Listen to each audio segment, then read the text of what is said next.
काठमाडौँको सुन्दरा स्थित धरहराको पार्किङ विवादमा शहरी विकास मन्त्रालय र काठमाडौँ महानगरपालिका आम्ने सामने। धरहराको निशुल्क पार्किङ बन्द गर्न मन्त्रालयले काठमाडौँलाई लेख्यो पत्र। धरहराको पार्किङ कुनै हालतमा बन्द हुँदैन, मलाई पत्र लेख्नुभन्दा केपी शर्मा ओलीलाई पत्र लेख्नु भन्दै मन्त्रालयलाई काठमाडौँका मेयर बालिनको जवाब। धरहराको भूमिगत पार्किङ नरोके परिणाम राम्रो नहुने महानगरलाई शहरी विकास मन्त्री सीता गुरुङको चेतावनी। नेकपा एमाले सरकार ढाल्ने खेलमा नरहेको अध्यक्ष केपी शर्मा ओलीको टिप्पणी। हिंसा दोहोरिन नदिने गरी टीआरसी विधेयक पारित गर्नुपर्ने ओलीको जिकिर। नेताहरूले प्रहरी आफ्नै अधीनमा हुनुपर्छ भन्नु गलत रहेको ओलीको टिप्पणी। संसदको हिउँदे अधिवेशन सुरु, दलीय आधारमा शीर्ष नेताको सम्बोधन अर्को बैठकमा हुने। सांसदहरूको विद्युतीय हाजिर सुरु। यो अधिवेशन बढीभन्दा बढी विधेयक पारित गर्नमा केन्द्रित हुने प्रधानमन्त्री पुष्पकमल दाहाल प्रचण्डको भनाई। सरकारका कामलाई जनता समक्ष पुर्याउने गरी संसदमा प्रस्तुत हुन पार्टीका सांसदलाई प्रचण्डको निर्देशन। आर्थिक कार्यविधि तथा वित्तीय उत्तरदायित्व पहिलो संशोधन अध्यादेश 2080 संसदमा पेश। आगामी आर्थिक वर्षको बजेट उत्थानशील क्षेत्रमा केन्द्रित हुने अर्थमन्त्री डाक्टर प्रकाश शरण महतको दावी। प्रदेशमा पनि सुरक्षण मुद्रणको सुनिश्चितता गर्नुपर्ने सञ्चार तथा सूचना प्रविधि मन्त्री रेखा शर्माको भनाई। सहकारीमा देखिएको चरम निराशा सरकारको प्राथमिकतामा पर्नुपर्ने रासोपा सभापति रवि लामिछानेको जिकिर। टेरामक्स खरिद प्रकरणमा आफ्नो नाम जोडेर अफवाह फैल्याइएको नेपाली कंग्रेसका सांसद ज्ञानेन्द्र बहादुर कार्कीको प्रतिक्रिया। टेरामक्स खरिद प्रकरणमा पूर्व मन्त्री कार्कीले पत्रकारलाई भने तपाई आफै अनुसन्धान गर्नुस्। माओवादी केन्द्रको विधान अधिवेशन पछि एकता हुने नेपाल समाजवादी पार्टीका अध्यक्ष तथा खानेपानी मन्त्री महेन्द्र राय यादवको दावी। हिउँदे अधिवेशनमा नेपाल भित्र नेपाल खोज्छौं भन्दै नेपाली कंग्रेसका सांसद चन्द्र भण्डारीको धारणा। उपयुक्त ढंगबाट विधेयक नदिने खतरा रहेको नेकपा एमालेका सचेतक महेश बर्तौलाको आशंका। सरकारले पश्चिम नेपालका भूकम्प पीडितको आवास निर्माणमा ध्यान दिनुपर्ने नेकपा माओवादी केन्द्रका सांसद जगप्रसाद शर्माको माग। सरकारको काम कारबाही प्रति नेपाली कंग्रेस राष्ट्रिय सभा संसदीय दलका नेता रमेशचन्द्र रायमाझी असन्तुष्ट। गृहमन्त्रीले स्टन्टबाजी गरेको रायमाझीको आरोप। सरकार स्टन्टबाजी गर्ने ठाउँ नरहेको रायमाझीको जिकिर। संसदको महासचिव अविलम्ब नियुक्त गरियो, चलखेल स्वीकार्य छैन भन्दै राष्ट्रपति रामचन्द्र पौडेललाई नेकपा एमालेको चेतावनी। मुलुकलाई आवश्यक कानून निर्माणमा केन्द्रित हुन जरुरी रहेको प्रतिनिधि सभाका सभामुख देवराज घिमिरेको टिप्पणी। सरकारको ज्यादतीका विरुद्ध सशक्त जनदबाव आवश्यक भएको नेकपा एमालेका उपाध्यक्ष विष्णु पौडेलको भनाई। गठबन्धन सरकारको अकर्मण्यता अयोग्यताले देश छियाछिया भएको आरोप। अब माओवादी बोकेर हिँड्न सकिँदैन भन्दै नेपाली कंग्रेसका नेता डाक्टर शेखर कोइरालालाई कार्यकर्ताको दबाव। दलहरूले जनतालाई झुटा आश्वासन दिन बन्द गर्नुपर्ने नेकपा एकीकृत समाजवादीकी सचिव रामकुमारी झाँक्रीको धारणा। राष्ट्रिय स्वतन्त्र पार्टीसँग रवि लामिछानेलाई प्रधानमन्त्री बनाउने बाहेक अरू उद्देश्य नरहेको जनमत पार्टीका अध्यक्ष डाक्टर सीके राउतको आरोप। गैर सरकारी विधेयकको अभ्यास गर्ने राष्ट्रिय स्वतन्त्र पार्टीको तयारी। सांसद विनोद चौधरीको पहलमा सिंहदरबारमा सर्वपक्षीय बैठक। बर्दघाट सुनवल सडक फागुन भित्रै कालोपत्रे गरिने। प्रदेशलाई अधिकार दिन उदार बन्नुपर्ने सरोकारवालाहरूको भनाई। आवधिक योजनामा सरकारलाई निर्देशन दिने राष्ट्रिय सभाको सरोकार तथा समन्वय समितिको तयारी। सांसद चन्दा चौधरीद्वारा बाल विवाह रोकथामका लागि प्रतिनिधि सभामा संकल्प प्रस्ताव दर्ता। राष्ट्रिय सभामा सवारी दुर्घटना न्यूनीकरण सम्बन्धी सार्वजनिक महत्त्वको प्रस्ताव दर्ता। भुटवल नारायणगढ सडकलाई 1 महिना भित्रैमा खाल्डा खुल्डी रहित बनाउने निर्णय। मालढुङ्गा बेनी सडक 1 महिनामा प्रगति नदेखिए ठेक्का तोड्ने चेतावनी। प्रदेश सभाका पदाधिकारीहरू थप गर्ने गरी कोशी प्रदेश सरकारले ल्याएको अध्यादेश विरुद्ध सर्वोच्च अदालतमा रिट निवेदन दर्ता। नेपाल भारत दीर्घकालीन ऊर्जा व्यापार सम्झौता विरुद्धको रिट निवेदनको छलफलका लागि नेपाल बार एसोसिएसन र सर्वोच्च अदालत बार एसोसिएसनले पठाए 2 जना एमिकस क्युरी। अरुण चौधरीलाई थप 3 दिन हिरासतमा राख्न अदालतले दियो अनुमति। सूर्य दर्शन सहकारी पीडितले दिए रवि लामिछाने र दिपेश पुन विरुद्ध पूरक जाहेरी। डीआईजी अर्जुन चन्दको राजीनामा प्रहरी हेडक्वार्टरले फर्काइदियो। 10 दिन विधामा बस्न स्वीकृति। गृह मन्त्रालयद्वारा आपतकालीन सेवाका लागि एकीकृत प्रणाली विकास गर्ने तयारी। माध्यमिक तहसम्मको शिक्षा पूर्ण रूपमा निःशुल्क गर्न भन्दै नेपाल विद्यार्थी संघको हस्ताक्षर अभियान। त्रिभुवन विश्वविद्यालयको वेबसाइट ह्याक भएको विषयमा छानबिन गर्न समिति गठन। ललितपुरको बालकुमारीमा 1 महिना अगाडि भएको घटनाको अध्ययन गर्न जाँचबुझ गर्न बनेको आयोगको म्याद 15 दिन थपियो। काठमाडौँ महानगरपालिकामा स्मार्ट स्ट्रिट लाइटबाट झलमल्ल पारिँदै खर्च 12 करोड लाग्ने। नेपालीहरूलाई बिना शर्त नेपाल फिर्ता गर्न माग गर्दै रुसी दूतावास अगाडि प्रदर्शन। मुगुमा आग लागि हुँदा 2 दाजुबहिनीको ज्यान गयो। विमानस्थलमा 25,000 अमेरिकी डलर सहित पक्राउ परे चिनिया नागरिक। डाक्टरको लाइसेन्स परीक्षामा 56% पास भएको जानकारी। 73 बोरा गाँजा सहित काभ्रेमा 3 जना प्रहरीको नियन्त्रणमा। इन्डियन आइडल टप 10 बाट बाहिरिएपछि मेनुका पौडेल नेपाल फर्किन्। गृह जिल्ला झापामा मेनुकालाई सम्मान गरियो। नसोचेको सफलता हात पारेको मेनुका पौडेलको बनाई। कर खारेजीको माग गर्दै सोमबार देशभरका सिनेमा घर बन्द। अन्तिम 1 मिनेटमा उचालियो शेयर बजार। नेप्से परिसूचक 14.57 अंक बढेर 2076 मा पुग्यो। 2 अर्ब 43 करोडको शेयर कारोबार। पाकिस्तानको प्रहरी चौकीमा आक्रमण हुँदा 10 जनाको मृत्यु। अन्डर 19 क्रिकेट टिम स्वदेश फिर्ता। अन्डर 19 एक दिवसीय विश्वकप गुलसनले बलिङमा राम्रो गरेको छ, ब्याटिङमा ब्याड लक हो भन्दै नेपाली अन्डर 19 टिमका कप्तान देव खनालको जिकिर। एकमात्र टेस्ट क्रिकेटमा श्रीलङ्काले अफगानिस्तानलाई 10 विकेटले हरायो। र समाचार पार्टी हेल्थ टिप्स अन्तर्गत आज हामी प्रजनन तथा आइभीएफ विशेषज्ञ डाक्टर रश्मि श्रेष्ठले दिएको हेल्थ टिप्स वीर्य र डिम्ब भण्डारण आफूले चाहेको बेलामा गर्भदान गर्न सकिने प्रविधिको विषयमा हामीले जानकारी दिनेछौँ। हामीलाई अन्तिमसम्म हेर्नुहोला। दर्शक महानुभाव नमस्कार। समाचारपाटी.com को न्यूज बुलेटिनमा यहाँलाई हार्दिक स्वागत छ। म प्रहलाद चन्द्र घिमिरे। आज मिति विक्रम सम्वत 2080 साल माघको 23 गते मंगलबार, स्पेसमा सन् 2024 फेब्रुअरी 6 तारिक। आज माघ कृष्ण एकादशी। आज सुरक्षित इन्टरनेट दिवस समेत रहेको छ। यहाँहरू सम्पूर्णलाई सुरक्षित इन्टरनेट दिवसको धेरै धेरै शुभकामना। जसरी इन्टरनेटले समग्र विश्वलाई एउटै घर जस्तो बनाइदिएको छ, धेरै कुराहरूमा सहजता ल्याएको छ, धेरै सेवा र सुविधा दिएको छ, तर इन्टरनेटकै प्रयोगबाट विभिन्न अपराधका घटनाहरू बढिरहेका छन्। इन्टरनेटकै कारणले घर परिवारहरू टुट्ने, जीवन छिया हुने खालका घटनाहरू पनि भइरहेका छन्। त्यसकारणले इन्टरनेट सुरक्षित तरिकाले चलाऊ। सुरक्षित हुनका लागि आफू सचेत हौं। सबैजनालाई सचेत हुनका लागि हामी अनुरोध गर्दछौँ। समग्र रूपमा सुरक्षित इन्टरनेट दिवसको हामीलाई धेरै धेरै शुभकामना छ। सदाको चाहिँ आज पनि हामी उपस्थित भएका छौँ। आजका मुख्य समाचार, ब्रेकिङ न्यूज अपडेट लगायत तपाईँलाई काम लाग्ने हेर्नै पर्ने महत्त्वपूर्ण समाचारहरू लिएर हाम्रो मेहनतका लागि यो भिडियोमा एउटा लाइक अवश्य गर्नुहोला। दर्शक महानुभाव, पलपलको न्यूज अपडेटका लागि हाम्रो च्यानललाई तपाईँले अहिलेसम्म सब्स्क्राइब गर्नुभएको छैन भने कृपया सब्स्क्राइब गर्नुहोस्। अन्य झिक्याउने बेल आइकनलाई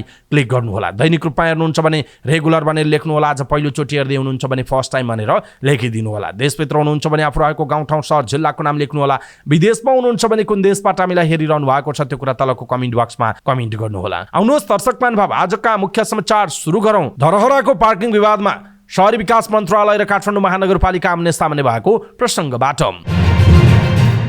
काठमाडौँको सुन्धारा स्थित निर्माणाधीन धरहराको भूमिगत पार्किङमा अहिले दैनिक करिब 1002 पाङ्ग्रे सवारी साधन निःशुल्क पार्किङ भइरहेको छ। काठमाडौँ महानगरपालिकाले न्यू रोड क्षेत्रमा पार्किङ निषेध गरेपछि धरहराको भूमिगत पार्किङ खोलेको थियो। माघ 9 गतेदेखि पार्किङ निषेध गरेर पुरानो बस पार्कमा निर्माण भइरहेको काठमाडौँ टावरको बहुतली पार्किङको विकल्प दिएको थियो। तर न्यू रोडका व्यवसाय आन्दोलित भएपछि महानगरपालिकाले माघ 14 गतेदेखि निर्माण कम्पनी JIEETC रमन JV लाई अनुरोध गरेर धरहराको भूमिगत पार्किङको 3 तला मध्ये 1 तलामा 2 पाङ्ग्रे सवारी साधनका लागि पार्किङ खुलाएको थियो। धरहराको प्राइम लोकेसनमा निःशुल्क पार्किङ गर्न पाइने भएपछि त्यहाँ भिड बढेको महानगरका नगर प्रहरी प्रमुख राजुनाथ पाण्डेले बताउनुभयो। उहाँका अनुसार न्यू रोडको विकल्पमा धरहराको भूमिगत पार्किङमा 2 पाङ्ग्रे सवारी साधन र पुरानो बस पार्क स्थित काठमाडौँ टावरमा 4 पाङ्ग्रे सवारी साधन पार्किङ गर्न निःशुल्क उपलब्ध गराइएको छ।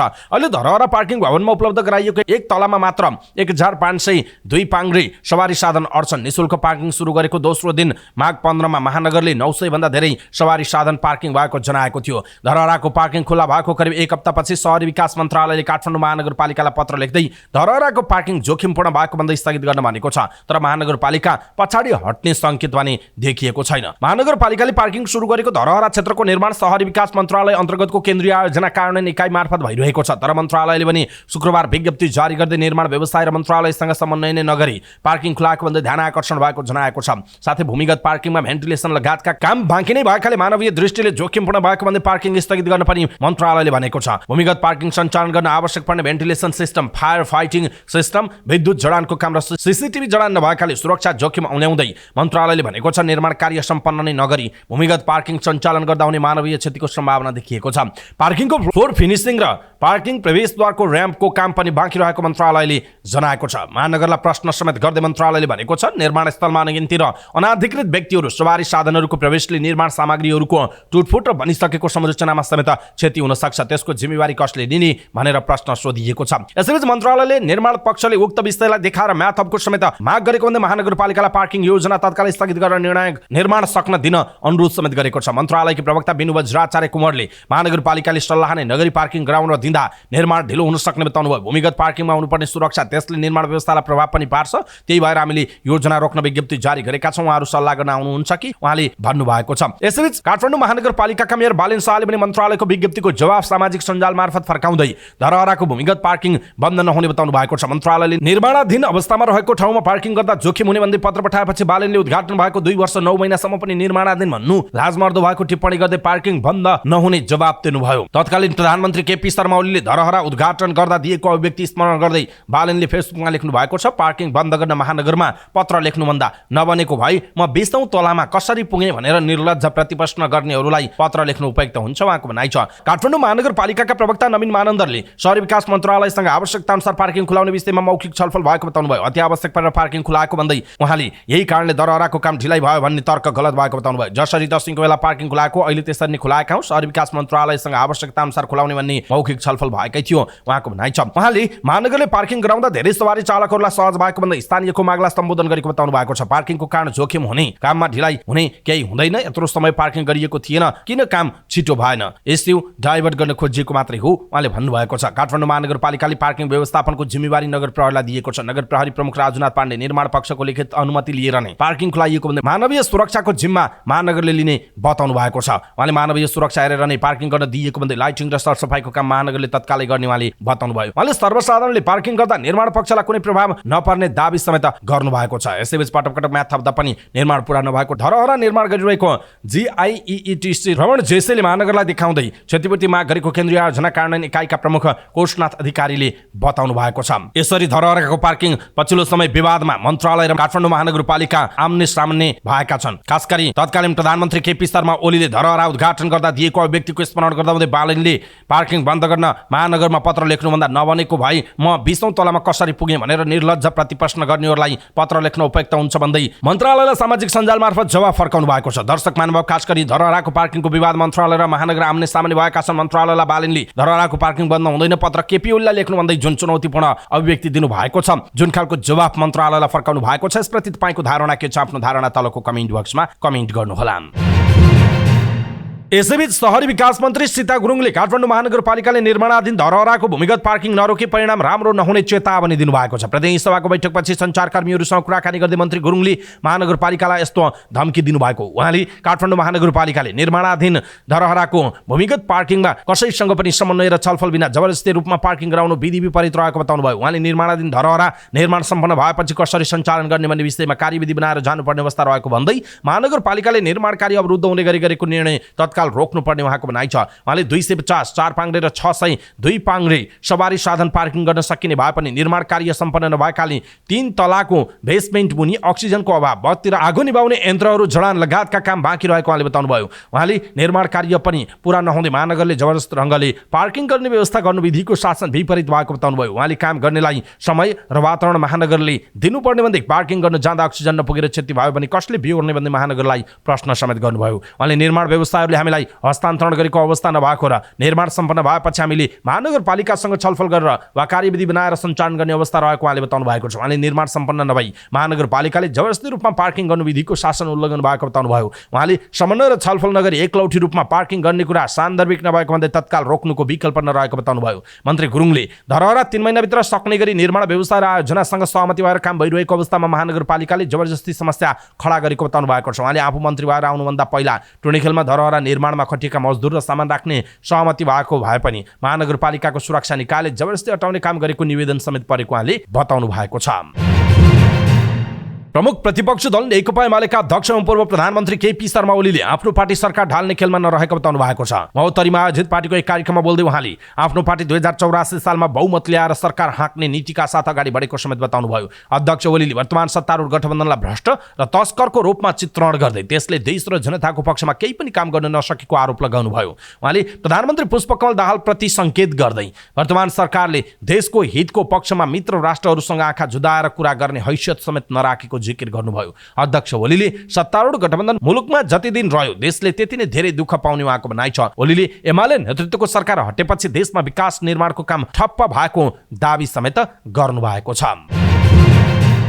नेकपा एमालेका अध्यक्ष एवं पूर्व प्रधानमन्त्री केपी शर्मा ओलीले हिंसा दोहोरिन नदिने गरी संक्रमणकालीन न्यायसँग सम्बन्धित विधेयक पारित गर्नुपर्ने बताउनु भएको छ। जनकपुरमा सञ्चारकर्मीहरूसँग कुराकानी गर्दै उहाँले यस्तो बताउनु भएको हो। उहाँले टीआरसीसँग सम्बन्धित विधेयकको मस्यौदामा केही कुराहरू नमिलेकाले मिल्न बाँकी कुरा सबै मिलाएर पारित गर्नुपर्ने बताउनु भयो। उहाँले पीडितहरूले न्याय पाउने, पीडित केन्द्रित कानून बनाउनु पर्ने, अन्तर्राष्ट्रिय स्तरमा स्वीकार्य हुने सर्वोच्च अदालतको फैसलालाई ध्यान दिएर विधेयक पारित गर्नुपर्ने बताउनु भयो। उहाँले मानवता विरुद्धका जघन्य अपराधहरूमा छुट नहुने गरी र दण्डहीनता नहुने गरी तथा फेरि नेपालमा हिंसा कहिल्यै नहोस् भन्ने ढङ्गले समाधान गर्नुपर्ने पनि बताउनु भएको छ। यसैबीच अध्यक्ष ओलीले संघीय सरकारको काम कारबाहीले संहिता अप्ठ्यारोमा परिरहेको बताउनु भयो। उहाँले अहिले संहिताको विरुद्धमा प्रश्न गर्नुभन्दा पनि सही ढंगले कार्यान्वयन गर्नुपर्नेमा जोड दिन आवश्यक रहेको बताउनु भयो। पाएका अधिकार सही रूपमा कार्यान्वयन गर्नुपर्नेमा उहाँको जोड छ। अध्यक्ष ओलीले प्रहरी राजनीतिक कर्मीहरूले चलाएका कारण बिग्रिएको भन्दै प्रहरीलाई आफ्नै हिसाबले चल्न दिनुपर्ने बताउनु भयो। तेस्रो राजनैतिक दलले कहिलेसम्म सरकार चलाउने हो भन्ने पत्रकारहरूको प्रश्नमा अध्यक्ष ओलीले जनता सचेत नभएसम्म सरकारले चलाइरहने पनि उहाँले बताउनु भएको छ। यसैबीच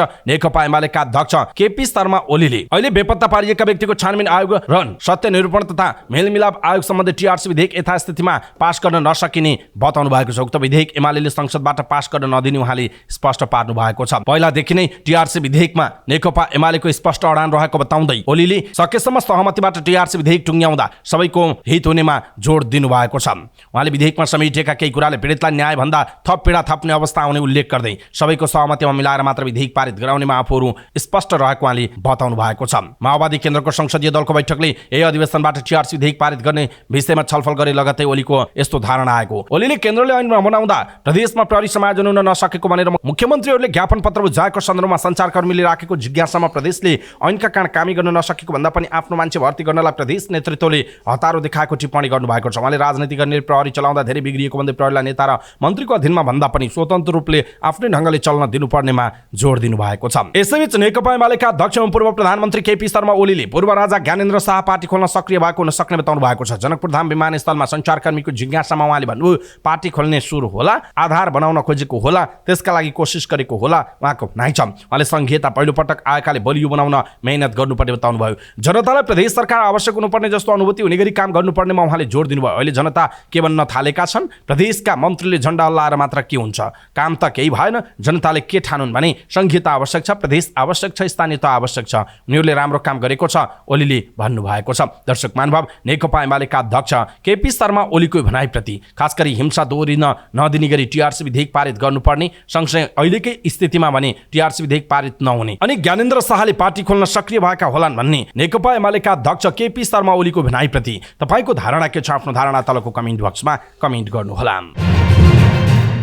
संघीय संसदको हिउँदे अधिवेशन सुरु भएको छ। संसद भवन नयाँ बानेश्वरमा प्रतिनिधि सभाको तेस्रो तथा राष्ट्रिय सभाको 15औं अधिवेशन सुरु भएको। प्रतिनिधि सभाका सभामुख देवराज घिमिरे र राष्ट्रिय सभाका अध्यक्ष गणेश प्रसाद तेमिल सिन्हाले बैठकमा सांसदलाई स्वागत गर्दै राष्ट्रपति कार्यालय र प्रधानमन्त्री तथा मन्त्री परिषद कार्यालयबाट प्राप्त पत्र पढेर सुनाउनु भयो। त्यस्तै बैठकमा अर्थमन्त्री डाक्टर प्रकाश शरण महतले आर्थिक कार्यविधि तथा वित्तीय उत्तरदायित्व पहिलो संशोधन अध्यादेश 2080 र कानून न्याय तथा संसदीय मामिला मन्त्री धनराज गुरुङले मन्त्री परिषदको बैठकले निर्णय गरेको बेपत्ता पारिएका व्यक्तिको छानबिन, सत्य निरूपण तथा मेलमिलाप आयोग ऐन 2071 को दफा 42 बमोजिमको बाधा अड्काउ फुकाउ आदेश पेश गर्नुभयो। यसअघि अधिवेशनको पहिलो बैठकमा दलीय आधारमा शीर्ष नेताले सम्बोधन गर्ने अभ्यास रहेकोमा यसपटक पहिलो बैठकमा सम्बोधन भएन। सोमबार बसेको कार्यव्यवस्था परामर्श समितिको बैठकले स्वीकृत गरेको फागुन 15 गतेसम्मको कार्यसूची अनुसार राजनीतिक दलका तर्फबाट सम्बोधन आउँदो बुधबारको बैठकमा हुने जनाइएको छ। बुधबार बिहान 11 बजे बस्ने बैठकमा शून्य समय समेत राखिनेछ। फागुन 6 गते बस्ने तेस्रो बैठकमा प्रधानमन्त्रीसँग प्रत्यक्ष प्रश्नोत्तरको कार्यतालिका छ। फागुन 10 गते शून्यसँगै विशेष समय थपिएको छ। फागुन 11 गते शून्यसँगै विशेष समयमा राखेका प्रश्नको जवाफ विभागीय मन्त्रीहरूले दिने कार्यसूची छ। फागुन 14 गते मन्त्रालयगत प्रश्नोत्तरको कार्यसूची रहेको जनाइएको छ। सबै बैठकमा प्रस्तुत गर्ने, छलफल गर्ने तथा अगाडि बढाउने विधेयकहरूको सूची पनि कार्यव्यवस्था परामर्श समितिको बैठकले स्वीकृत गरेको बताइएको छ। फागुन 14 गते नै प्री बजेट छलफल सुरु गर्ने पनि कार्यतालिका प्रस्ताव गरिएको छ। यसअघि बर्खे अथवा बजेट अधिवेशनमा मात्रै प्री बजेटमाथि छलफल हुने गरेकोमा यसपटक पनि हिउँदे अधिवेशनमै सुरु गर्ने जनाइएको छ। यसै बीच प्रतिनिधि सभाका सांसदहरूको विद्युतीय हाजिरी पनि सोमबारबाट नै सुरु भएको छ। संसद सचिवालयले सांसदहरूको हाजिरी दैनिक सार्वजनिक गर्ने जनाएको छ। प्रधानमन्त्री पुष्पकमल दाहाल प्रचण्डले संघीय संसदले चालू अधिवेशन बढीभन्दा बढी विधेयकहरू पारित गर्ने कुरामा केन्द्रित हुने बताउनु भएको छ। प्रतिनिधि सभाको बैठकपछि सञ्चारकर्मीहरूसँग कुराकानी गर्दै प्रधानमन्त्री दाहालले संसदको चालू अधिवेशनमा बढीभन्दा बढी विधेयकहरू ल्याउने र पारित गर्ने कुरामा केन्द्रित हुने बताउनु भएको। उहाँले संसद अधिवेशनको सुरुवात राम्रो वातावरणमा सुरु भएको प्रतिक्रिया दिनुभएको छ। संघीय संसदको दुवै सदनको अधिवेशन सोमबारदेखि सुरु भएको हो।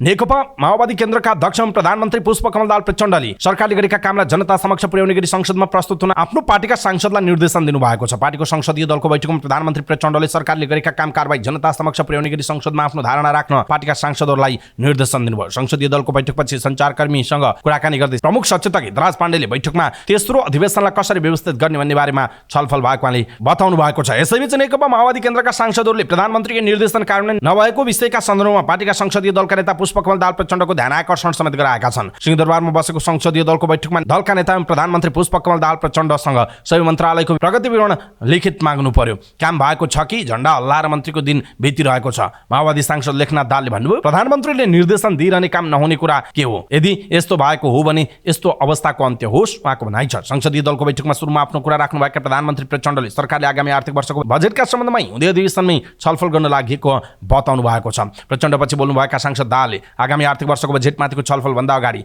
चालु आर्थिक वर्षको बजेट कार्यान्वयनको सम्बन्धमा गम्भीर समीक्षा गर्न पनि सरकारलाई निर्देशन दिनुभयो। नागरिकले विधि र प्रक्रियाभन्दा ज्यादा परिणाम खोजेको र त्यसअनुसार सरकार अगाडि जानुपर्ने उहाँको सुझाव रहेको छ। सरकारले आर्थिक कार्यविधि तथा वित्तीय उत्तरदायित्व पहिलो संशोधन अध्यादेश 2080 संसदमा पेश गरेको छ। संघीय संसदको तेस्रो अधिवेशनमा अर्थमन्त्री डाक्टर प्रकाश शरण महतले सो अध्यादेश प्रतिनिधि सभामा पेश गर्नुभएको। त्यस अवसरमा उहाँले नेपाल सरकारको नीति तथा कार्यक्रम र वार्षिक बजेट पेश गर्न सो प्रक्रियामा हुने छलफलको अवधि पर्याप्त गर्ने उद्देश्यले सो आदेश प्रतिनिधि सभा बैठकमा पेश गर्नु परेको बताउनु भएको छ। त्यसैगरी बैठकमा कानुन न्याय तथा संसदीय मामिला मन्त्री धनराज गुरुङले बेपत्ता पारिएका व्यक्तिको छानबिन सत्य निरूपण तथा मेलमिलाप आयोगको कार्यविधि थप गर्ने आदेश पनि पेश गर्नुभयो। प्रतिनिधि सभाको अर्को बैठकमा 24 गते बुधबार बिहान 11 बजे बस्ने गरी स्थगित भएको जनाइएको छ। यसैबीच अर्थमन्त्री डाक्टर प्रकाश शरण महतले आगामी आर्थिक वर्षको बजेट उत्पादनशील क्षेत्रमा लगानी केन्द्रित बजेट हुने बताउनु भएको छ। प्रतिनिधि सभाको बैठकपछि सञ्चारकर्मीहरूसँग कुराकानी गर्दै मन्त्री महतले प्री बजेटको विषय यही संसद अधिवेशनमा हुने भएकाले सांसदले दिएको सुझाव र मुलुकको सीमित स्रोत र साधनलाई हेरेर उत्पादनशील क्षेत्रमा समेट्ने गरी सम्बोधन गर्ने गरी अगाडि बढ्ने उहाँले बताउनुभयो। उहाँले विगतमा बजेटको प्राथमिकता र सिद्धान्तको विषयमा छलफल गर्न समय हुने थिएन, तर समय व्यवस्था भएको भन्दै यसले संसद र सरकारबीच बजेट नीति तथा कार्यक्रमका विषयमा संवाद गर्न पाउने अवस्था सृजना भएको उहाँले बताउनु भएको छ। उहाँले विगतका सरकारले आयोजनाको सुनिश्चित नभई आयोजनाहरू घोषणा गरेको कारण धेरै आयोजनाहरूको काम अधुरो रहेको उहाँले बताउनुभयो। उहाँले आयोजनाहरूमा बजेट नै नराखी ठूलो ठेक्का लगाएका कारण पनि परिणाम आउन नसकेको बताउनुभयो। उहाँले सरकारले यो अधिवेशनमा धेरै विधेयकहरू पेश गर्ने तयारी गरेकाले संसदले बिजनेस प्रशस्त पाउने पनि बताउनु भएको छ। यसैबीच सञ्चार तथा सूचना प्रविधि मन्त्री रेखा शर्माले सुरक्षण मुद्रण विधेयकबाट प्रदेशका विषयवस्तुहरू हटाएर प्रदेशको अधिकार स्थापित गराउनु पर्ने बताउनु भएको छ। सिंहदरबारमा बसेको शिक्षा स्वास्थ्य तथा सूचना प्रविधि समितिको बैठकमा बोल्दै उहाँले यस्तो बताउनु भएको। समितिमा सुरक्षण मुद्रण विधेयकको सम्बन्धमा संशोधनकर्ता सांसदहरूले आफ्नो धारणा राख्नु भएको थियो। सोही विषयमा मन्त्री शर्माले संघीयतासँग सम्बन्धित कुरामा संविधानले प्रदेशको अधिकार क्षेत्र भनेर तोकिएका विषयहरू सुरक्षण मुद्रण विधेयकमा भए विधेयकबाट हटाएर प्रदेशलाई अधिकार दिनुपर्ने बताउनु भयो। उहाँले ड्राइभिङ लाइसेन्सको विषय प्रदेश सरकारलाई दिने भनिएकाले प्रदेशलाई छोड्नुपर्ने बताउनु भएको छ। समितिको बैठकमा सांसदहरूले संविधानले दिएको अधिकार प्रदेशमा नै हस्तान्तरण गर्ने गरी ऐन निर्माण गर्नुपर्ने धारणा राखेका थिए। उनीहरूले संघबाटै प्रदेश सरकारका अधिकारका विधेयकहरू पारित गर्दै जाने हो भने संहिताको औचित्य समाप्त हुने बताएका हुन्। राष्ट्रिय स्वतन्त्र पार्टीका सभापति रवि लामिछानेले पछिल्लो समय वित्तीय संस्थाहरू बैंक र सहकारीमा देखिएको निराशा सरकारको प्राथमिकतामा पर्नुपर्ने बताउनु भएको छ। प्रतिनिधि सभाको बैठकपछि सञ्चारकर्मीहरूसँगको कुराकानीमा सभापति लामिछानेले सरकारले सत्ता ठिकाउने, सरकार चलाउने र सरकार जोगाउने किसिमका कामका लागि मात्र संसद नभएर जनतासँग उत्तरदायी भएर काम गर्नुपर्ने उहाँले बताउनुभयो। उहाँले सरकारले सत्ता ठिकाउने गरी आवश्यक नभएको विधेयक संसदमा पेश गर्ने तयारी सुनिएको भन्दै जनताप्रति उत्तरदायी सदन बनाउनु पर्ने उहाँको भनाइ छ। उहाँले जिम्मेवार राजनैतिक दलको तर्फबाट यो संसद अधिवेशनलाई प्रभावकारी बनाउन गर्नुपर्ने कामको तयारीका साथ आएको बताउनु भयो। उहाँले सरकारले सदनमा बिजनेस बढीभन्दा बढी दिनुपर्ने बताउनु भएको छ। नेपाली कांग्रेसका नेता तथा पूर्व सञ्चार तथा सूचना प्रविधि मन्त्री ज्ञानेन्द्र बहादुर कार्कीले टेरामक्स खरिद प्रकरणमा आफ्नो नाम जोडिएको सन्दर्भमा कुनै प्रतिक्रिया नभएको बताउनु भएको छ। प्रतिनिधि सभाको बैठकपछि सञ्चारकर्मीहरूलाई संक्षिप्त प्रतिक्रिया दिँदै पूर्व मन्त्री कार्कीले टेरामक्स खरिद प्रकरणको सन्दर्भमा आफ्नो नाम जोडेर अफवाह फैलिएको बताउनु भएको छ। उहाँले यस सन्दर्भमा आफ्नो कुनै प्रतिक्रिया नभएको बताउनु भएको छ। उहाँले स्वस्थ पत्रकारिता गर्न आग्रह समेत गर्नुभयो। उहाँले भन्नुभयो, म अफवाहको भरमा, मेरो यसमा कुनै प्रतिक्रिया छैन र तपाईहरूलाई पनि स्वस्थ पत्रकारिता गर्नका निमित्त म आग्रह गर्दछु। केही कुरा भए म पछि तपाईहरुसँग कुरा गर्नेछु, तपाई अनुसन्धान गर्नुस् जानुस् उहाँको भनाइ छ। तपाईप्रति किन अफवाह फैलाइयो त भन्ने सञ्चारकर्मीहरूको जिज्ञासामा पूर्व मन्त्री कार्कीले त्यसमा तपाई आफै अनुसन्धान गर्नुस् भन्ने पत्रकारलाई जवाफ समेत फर्काउनु भएको छ। नेकपा समाजवादी पार्टीका अध्यक्ष तथा खानेपानी मन्त्री महेन्द्र राय यादवले नेकपा माओवादी केन्द्रको विधान अधिवेशनपछि नेपाल समाजवादी पार्टी र माओवादी केन्द्रको एकता प्रक्रिया अगाडि बढ्ने बताउनु भएको छ। प्रतिनिधि सभाको बैठकपछि सञ्चारकर्मीहरूसँग कुराकानी गर्दै मन्त्री यादवले माओवादी केन्द्रको आगामी विधान अधिवेशनपछि नेपाल समाजवादी पार्टी र माओवादी केन्द्रका बीचमा एकता प्रक्रिया अगाडि बढ्ने बताउनु भएको। उहाँले नेसपा र माओवादी केन्द्रबीच एकता भएर एकता महाधिवेशनको प्रक्रिया अगाडि बढ्ने बताउनु भयो। उहाँले नेसपाको सर्वसम्मत निर्णय नै माओवादीसँग एकताका लागि वार्ता सम्वाद गर्ने भएको भन्दै सो निर्णय अनुरूप काम भइरहेको बताउनु भयो। उहाँले पार्टीको निर्णय सबैले मान्नुपर्ने भन्दै अर्का अध्यक्ष कृपाप्रसाद भट्टराई पनि एकताका लागि तयार रहेको बताउनुभयो। उहाँले माओवादी केन्द्रको विधान अधिवेशनपछि संयोजन समितिको बैठक बसेर सबै कुरा टुङ्ग्याउने जानकारी दिनुभएको छ।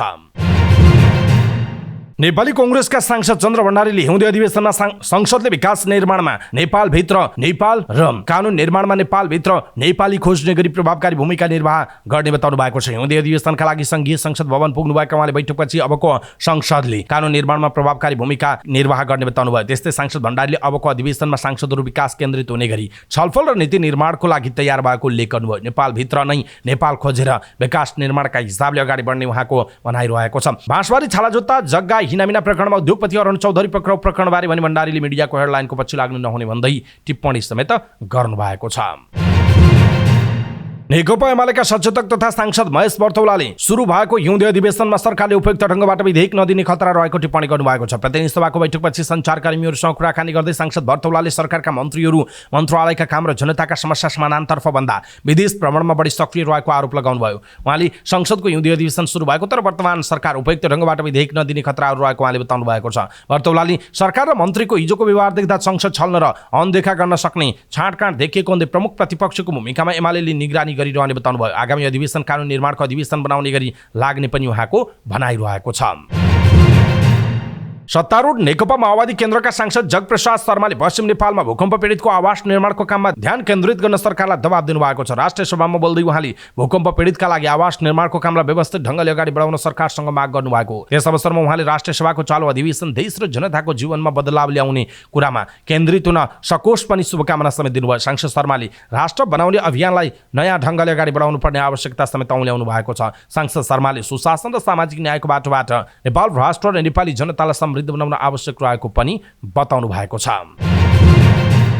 नेपाली कांग्रेसका राष्ट्रिय सभाका संसदीय दलका नेता रमेश जङ रायमाझीले सरकारको काम कारबाहीप्रति असन्तुष्टि जनाउनु भएको छ। संसदको हिउँदे अधिवेशनका क्रममा राष्ट्रिय सभाको बैठकमा आफ्नो धारणा राख्दै उहाँले सरकारका काम कारबाहीप्रति असन्तुष्टि जनाउनु भएको। उहाँले अहिले सरकारले स्टन्टबाजी गरिरहेको भन्दा स्टन्टबाजी गर्ने बेला नभएको बताउनुभयो। उहाँले सरकारमा बसेका मन्त्रीहरूले उहाँले नयाँ राजनैतिक दलहरूको नक्कल गरिरहेको बताउनुभयो। सरकारमा बस्ने मानिसहरूले काम गर्नुपर्ने भए पनि स्टन्टबाजी गरिरहेको भन्दै आपत्ति जनाउनु भयो। उहाँले स्वास्थ्य तथा जनसङ्ख्या मन्त्री मोहन बहादुर बस्नेत र उपप्रधान एवं गृहमन्त्री नारायण काजी श्रेष्ठले स्टन्टबाजी गर्ने काम गरेको आरोप लगाउनु भयो। उहाँले सरकार नौटङ्की गर्ने ठाउँ नभएको बताउनु भएको छ। नेता रायमाझीले सरकारले 4 बजे बैठक बोलाएको प्रति असन्तुष्टि जनाउनु भयो। उहाँले 12 बजे नै बैठक बोलाएर छलफल गरेको भए हुने भन्दै सरकारले कर्मकाण्डी रूपमा संसद चलाउन नहुने पनि बताउनु भएको छ।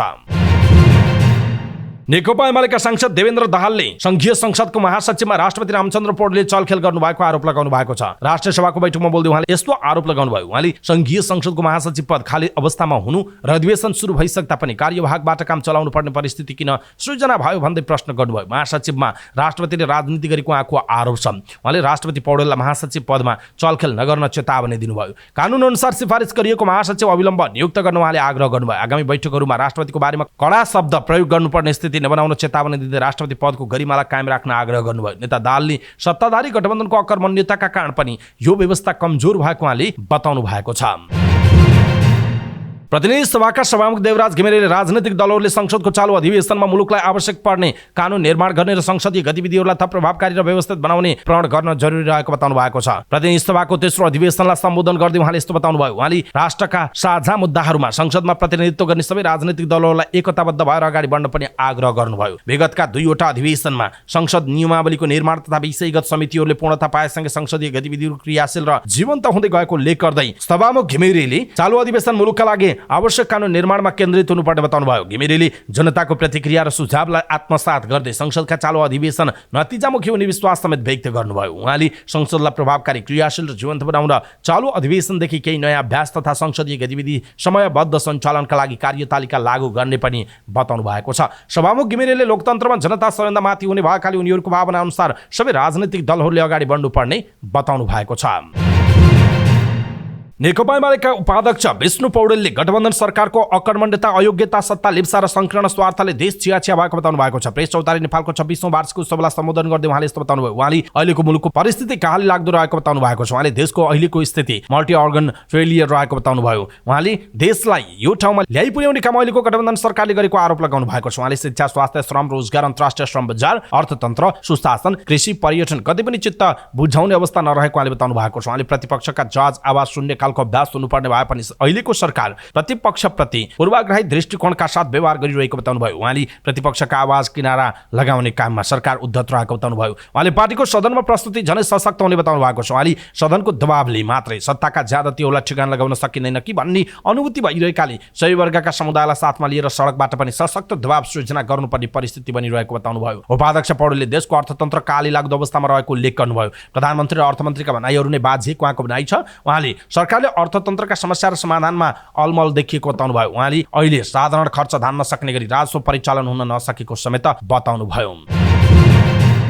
समुदायमा कांग्रेस अभियानका लागि झापा पुग्नुभएका नेपाली कांग्रेसका नेता डाक्टर शेखर कोइराला सामु विभिन्न तहका कार्यकर्ताले गुनासो र आक्रोश पोखेका छन्। दमकमा भएको अन्तर्क्रिया कार्यक्रममा धारणा राख्ने अधिकांशले गठबन्धनका कारण कांग्रेसको मौलिकता र सिद्धान्त हराएको, नेतृत्वमा नैतिकताको खडेरी परेको, पार्टी विचार शून्य भएको मध्ये अब माओवादी बोकेर हिँड्न नसक्ने चेतावनी दिएका हुन्। हाम्रै साथी मार्नेसँग कसरी सँग हिँड्ने, कांग्रेसका साथीहरू काट्दा रगत लतपतिएको हातसँग कसरी हात मिलाउने, एक सहभागीले आक्रोशित मुद्रामा प्रश्न गर्नुभयो। सहभागीले एकै व्यक्ति धेरै समय नेतृत्वमा रहँदा पार्टीका गतिविधि चुस्त नभएको, सरकारमा सहभागी कांग्रेसका मन्त्रीहरूले पार्टीको घोषणापत्र अनुसार काम नगरेको जस्ता गुनासाहरू राखेका थिए। भ्रष्टाचारी माफियासँग टाढै बस्न समेत उनीहरूले नेताहरूलाई सुझाव दिए। सबैको कुरा सुनेर जवाब दिने क्रममा नेता कोइरालाले गठबन्धनका बारेमा उठेका सवालमा पार्टीभित्र छलफल हुने र अबका कुनै पनि निर्वाचनमा कसैसँग गठबन्धन नहुने ठोकुवा गर्नुभयो। डाक्टर कोइराला उक्त अभियानका क्रममा कोशी प्रदेशका विभिन्न जिल्लाको भ्रमणमा रहनु भएको छ। नेकपा एकीकृत समाजवादी पार्टीकी केन्द्रीय सचिव रामकुमारी झाँक्रीले दलहरूले चुनावमा जनतालाई झुटो आश्वासन दिन बन्द गर्नुपर्ने बताउनु भएको छ। समाजवादी प्रेस संगठन कैलालीको आयोजनामा भएको पत्रकार सम्मेलनमा उहाँले शुक्ला फाँटा वन्यजन्तु आरक्षण क्षेत्रमा बसिरहेका नागरिकहरूका लागि दलहरूले जग्गा दिने भन्दै झुटको खेती गरिरहेको आरोप लगाउनुभयो। त्यस्ता ठाउँमा आधारभूत सुविधा दिन मिल्दैन। उहाँले भन्नुभयो चुनावका बेला सबै सुविधा दिन्छु भनेर भोट माग्छन्, त्यो गर्नु गलत हो उहाँको भनाइ छ। निर्वाचनको समय आफू पनि मन्त्रीसँग शुक्ला फाँटा गएको र त्यहाँ प्रत्यक्ष रूपमा कानुनले वञ्चित गरेकै कुराहरू पनि नेताहरूले आश्वासन बाँडिरहेको उहाँले टिप्पणी गर्नुभयो। बफर जोनमा लाल पूर्जा दिन पाइँदैन, सेन्सेटिभ जोन सङ्कटग्रस्त क्षेत्र कहाँ हो सबै थाहा छ। हामीले अन्तर्राष्ट्रिय कानुनमा पनि हस्ताक्षर गरेका छौँ। त्यस्ता ठाउँमा झुटो बोलेर खाली भोट ब्याङ्क नबनाऊ उहाँले नेताहरूलाई आग्रह समेत गर्नुभयो। विगतमा आफूले एक व्यक्ति एक पदका विषयमा उठाएका कतिपय सवालहरू गलत रहेको उहाँले स्वीकार समेत गर्नुभएको छ। जनमत पार्टीका अध्यक्ष डाक्टर सीके राउतले राष्ट्रिय स्वतन्त्र पार्टी रासोपासँग रवि लामिछानेलाई प्रधानमन्त्री बनाउने बाहेक अर्को कुनै पनि उद्देश्य नभएको पार्टीका रूपमा व्याख्या गर्नुभएको छ। जनमत पार्टीको माघ 21मा बसेको सचिवालय बैठकमा अध्यक्ष राउतले छलफलका लागि पेश गरेको राजनैतिक प्रस्तावमा यस्तो उल्लेख गर्नुभएको छ। यस पार्टी रासोपासँग देशको जनताले धेरै आशा गरे तापनि देश विकासको कुनै राजनैतिक दर्शन, आर्थिक नीति वा निकास र विकासको कार्ययोजना देखिँदैन। राउतले राजनैतिक प्रस्तावमा भन्नुभएको छ यसको नेतृत्वको जति चाँडो सकिन्छ कुनै तरिकाले 2084 पहिला नै सत्ता समीकरण बदल्दा प्रधानमन्त्री बन्न सकिन्छ कि नभए 84मा जनमत ल्याएर कसरी प्रधानमन्त्री बन्नेमा बढी सीमित देखिन्छ। मानव प्रधानमन्त्री बन्ने बित्तिकै देशको सारा समस्या समाधान हुनेछ। राउतले रासोपाले नेपालको विविधता र सामाजिक संरचनाप्रति अनुभवको कमीले गर्दा मधेसी आदिवासी मुस्लिम थारू सहितका सीमान्तकृत वर्गको मुद्दा सम्बोधन गर्न नसकेको निष्कर्ष निकाल्नु भएको छ। नागरिकता विधेयकको विरोध, संघीयता र प्रदेशको विरोध, मधेस केन्द्रित नेता र दलहरूको विरोध र थरवाट आन्दोलन र पहिचान आन्दोलनप्रतिको दृष्टिकोण रासोपाको परिचायक भएको उहाँको दाबी रहेको छ। साथै उहाँले रासोपालाई लोकप्रियतावादबाट बढी निर्देशित रहेको भन्दै राष्ट्रपति सेना संहिताको विरोध गर्नु यसैको उदाहरणको रूपमा रहेको उहाँले उल्लेख समेत गर्नुभएको छ। सुरुमा धेरै सम्भावना देखे पनि दीर्घकालीन योजनाको कमी रहेका कारण रासोपाका अध्यक्ष रवि लामिछानेले विगतमा गरेका गल्तीका कारणले लगातार सङ्कटमा थपिएको र अब कसैले पनि यसको नेतृत्व लिन सक्ने अवस्था नरहेको राउतको विश्लेषण छ। राउतले रासोपाको उदय कुनै राजनीतिक वा आर्थिक दर्शन बोकेर भन्दा पनि वर्तमान पात्रहरूबाट निराश भएर आक्रोशित जनमतले मौका दिएर उदाएको पार्टीका रूपमा उहाँले व्याख्या गर्नुभएको छ। राष्ट्रिय स्वतन्त्र पार्टीले प्रतिनिधि सभाको चालु अधिवेशनमा विभिन्न विषयमा गैर सरकारी विधेयकहरू अगाडि बढाउने तयारी गरेको छ। प्रतिनिधि सभाको बैठक बस्नु अघि सोमबार बसेको रासोपाको संसदीय दलको बैठकमा गैर सरकारी विधेयकको अभ्यास गर्ने विषयमा समेत छलफल भएको सांसद मनिष झाले जानकारी दिनुभयो। नेपालको संसदीय अभ्यासमा धेरै विधेयक सरकारले नै ल्याउने प्रचलन छ, तर सांसदहरूले आफ्नो विज्ञता भएको विषयमा विधेयक तयार गरी गैर सरकारी विधेयकका रूपमा संसदमा दर्ता गराउन सक्छन्। रासोपाका सहप्रवक्ता समेत रहनुभएका झाले केही सांसदहरूले आफूहरू गैर सरकारी विधेयक ल्याउने विषयमा अध्ययनमा रहेको जानकारी गराउनुभयो। पार्टीका उपसभापति स्वर्णिम वाग्लेले गैर सरकारी विधेयक ल्याउँदा ध्यान दिनुपर्ने विषयमा सांसदहरूलाई जानकारी गराउनु भएको थियो। केही सांसदहरूले क्षेत्रगत रूपमा काम गर्दैछु भनेका छन्। काम गर्दै गर्दा के कुरामा ध्यान दिनुपर्छ, न्यूनतम के कुरा ख्याल गर्नुपर्छ भनेर उपसभापति स्वर्णिम वाग्लेले ओरिएन्टेसन दिनुभयो उहाँले भन्नुभएको छ। बैठकमा पार्टी सभापति तथा संसदीय दलका नेता रवि लामिछानेले चालु अधिवेशनमा सरकारले ल्याउन लागेको विधेयकबारे जानकारी लिएर ती विधेयकबारे सम्बन्धित क्षेत्रका विज्ञहरूसँग बुझेर आफूलाई तयारी अवस्थामा राख्न सांसदहरूलाई निर्देशन समेत दिनुभएको छ। भौतिक पूर्वाधार तथा यातायात मन्त्री प्रकाश ज्वालाले नारायणगढ बुटवल सडक विस्तार निर्धारित समयमा पूरा गर्न ठेकेदार company China state construction engineering corporation लिमिटेडलाई निर्देशन दिनुभएको छ। म्याद थपिएको समयभित्र काम सम्पन्न भए पुनः म्याद नथपिने उहाँले चेतावनी दिनुभयो। पश्चिम नवलपरासी क्षेत्र नम्बर 1 बाट निर्वाचित सांसद विनोद चौधरीको विशेष पहलमा मन्त्री, चिनिया ठेकेदार र सडक विभागका महानिर्देशक, सांसद र स्थानीय तहका जनप्रतिनिधि समेतको सर्वपक्ष बैठकमा पूर्वाधार मन्त्री ज्वालाले उक्त निर्देशन दिनुभएको हो। अब हामीले कुनै कारणले यो परियोजनामा ढिलाइ भएको सहन सक्ने अवस्था छैन। मन्त्री ज्वालाले चिनिया ठेकेदारलाई निर्देशन दिनुभयो। बैठकको संयोजन गर्नुभएका सांसद चौधरीले ठेकेदारले प्रत्येक महिना लक्ष्य अनुसार काम गर्नुपर्ने र लक्ष्य पूरा नगरी उसको रकमबाट कट्टा हुने गरी अर्को ठेकेदारलाई जिम्मेवारी दिने व्यवस्था मिलाउन मन्त्रीसँग आग्रह समेत गर्नुभएको थियो। संसदको स्वास्थ्य तथा सूचना प्रविधि समितिको सोमबारको बैठकमा सदस्यहरूले सबै अधिकार केन्द्रीकृत गर्नुभन्दा प्रदेशलाई दिनुपर्ने अधिकारका सवालमा उदार हुनुपर्ने बताएका छन्। सुरक्षण मुद्रण विधेयकको सम्बन्धमा भएको छलफलमा सांसदहरूले उठाएका प्रश्नको जवाब दिँदै सञ्चार तथा सूचना प्रविधि मन्त्री रेखा शर्माले संघीयतासँग सम्बन्धित कुरामा संविधानले प्रदेशको अधिकार क्षेत्र भनेर तोकेका केही विषयहरू केन्द्रमा परेको भए हटाउनु पर्ने उहाँले बताउनु भएको छ। सुरक्षण मुद्रण भन्ने संघीय अधिकार क्षेत्र भित्रको कुरा हो। अरू प्रदेशलाई जिम्मा दिनुपर्ने क्षेत्र यता परेको भए हटाउनु पर्छ भन्नेमा म पनि सहमत छु। उहाँले भन्नुभयो ड्राइभिङ लाइसेन्सको कुरा हो जस्तो लाग्छ प्रदेशमा दिने भनेको, अरू बाँकी सुरक्षण मुद्रणको परिभाषाभित्र जे कुरा छन् त्यो प्रदेशको अधिकार क्षेत्रभित्र छैन जस्तो लाग्छ। तैपनि संविधानमा त्यस्तो केही छ भने त्यसलाई हटाउन सकिन्छ। उहाँले विधेयकमा छुटेका विषय समावेश गर्न सकिने बताउनु भएको छ। राष्ट्रिय सभाको सरोकार तथा समन्वय समितिले 16औं आवधिक योजना 2081-82 देखि 2085-86 को तर्जुमा सम्बन्धमा प्राप्त सुझावका आधारमा सरकारलाई निर्देशन दिने जनाएको छ। समितिको बैठकले आवधिक योजनाको मसौदा उप प्राप्त सुझाव, विकास प्रयासमा देखिएका मूलभूत सवाल तथा चुनौती, योजनाको विशेषता, योजनाका प्रमुख हस्तक्षेपकारी कार्यक्रम, योजना तर्जुमा सम्बन्धमा आगामी क्रियाकलाप लगायतका विषयमा छलफल गर्दै सरकारलाई निर्देशनको रूपमा पठाउने तयारी गरेको छ। समिति सभापति दिलकुमारी रावल थापाले उल्लेखित विषयका प्रत्येक बुँदाहरूमा समिति सदस्यहरूबाट प्राप्त सुझावहरू प्रधानमन्त्री तथा मन्त्री परिषद कार्यालयलाई निर्देशन दिने उहाँले जानकारी दिनुभयो। सरकारले आवधिक योजना कार्यान्वयनमा लागिरहेकाले 16औं योजनाको थप प्रभावकारी कार्यान्वयनका लागि थप सुधार आवश्यक रहेको उहाँले बताउनुभयो। योजनामा जनताले दैनिक रूपमा भोगिरहेका समस्याको समाधान हुने र जनताले पाउने सेवा सुविधालाई थप सहज बनाउने गरी समग्रतामा उल्लेख गरी कार्यान्वयन योग्य लक्ष्य प्राप्तिको सुनिश्चितता गर्न सरकारको ध्यानाकर्षण गर्नुपर्नेमा अधिकांश सांसदहरूले राखेका थिए।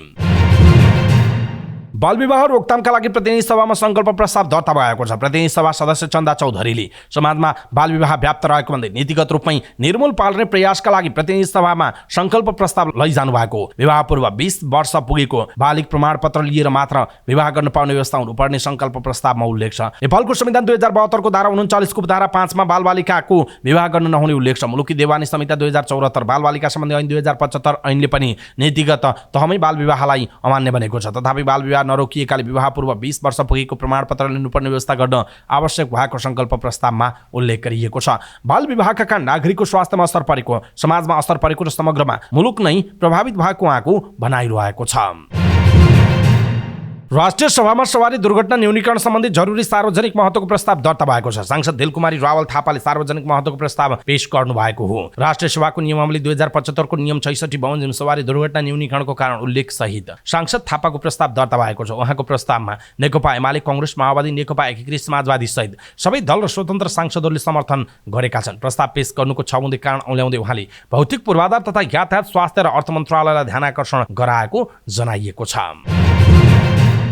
भौतिक पूर्वाधार तथा यातायात मन्त्रालयले बुटवल नारायणगढ सडक खण्डलाई 1 महिनाभित्रै खाल्डाखुल्डी रहित बनाउने निर्णय गरेको छ। बुटवल नारायणगढ सडक खण्डको विषयमा भौतिक पूर्वाधार मन्त्री प्रकाश ज्वाला, प्रभावित क्षेत्रका सांसद, संसदको पूर्वाधार समितिका सभापति दीपक बहादुर सिंह सहितको छलफलमा मन्त्रालयले यस्तो प्रतिबद्धता व्यक्त गरेको हो। बैठकपछिको निर्णयमा भनिएको छ 1 महिनाभित्रै खाल्डाखुल्डी रहित सडक सतह हुने गरी मर्मत सुधारको ठोस कार्यतालिका पेश गर्न लगाई कार्यान्वयन गर्ने र त्यसका लागि छुट्टै टिम परिचालन गर्ने। बैठकले दाउने खण्डमा निर्माण गर्दा यातायात सञ्चालनमा हुन सक्ने अवरोधबारे निर्माण व्यवसायबाट ठोस कार्ययोजना 1 साताभित्र पेश गर्नुपर्ने र कार्ययोजना अनुसारको समितिलाई सम्बन्धित पक्षले कार्यान्वयन सहमति समेत भएको जनाइएको छ। यसअगाडि सहमत भएको लक्ष्यभन्दा 10% कम प्रगति भएको र यस आर्थिक वर्षभित्र यस अघिको 10 पूरा हुने गरी कार्यतालिका प्राप्त गरी मासिक रूपमा अनुगमन गर्ने र लगातार 3 महिना लक्ष्य पूरा नगरी सम्झौताको शर्त अनुसार कारबाही अगाडि बढाउने निर्णय समेत बैठकले गरेको जनाइएको छ। बैठकले वर्षायामको सम्भावित अवरोध हटाउने योजना तय गरी कार्यान्वयन गर्ने निर्णय समेत गरेको छ। निर्माण सामग्रीको नियमित आपूर्तिका लागि मन्त्रालयले सहजीकरण गर्ने निर्णय समेत भएको छ।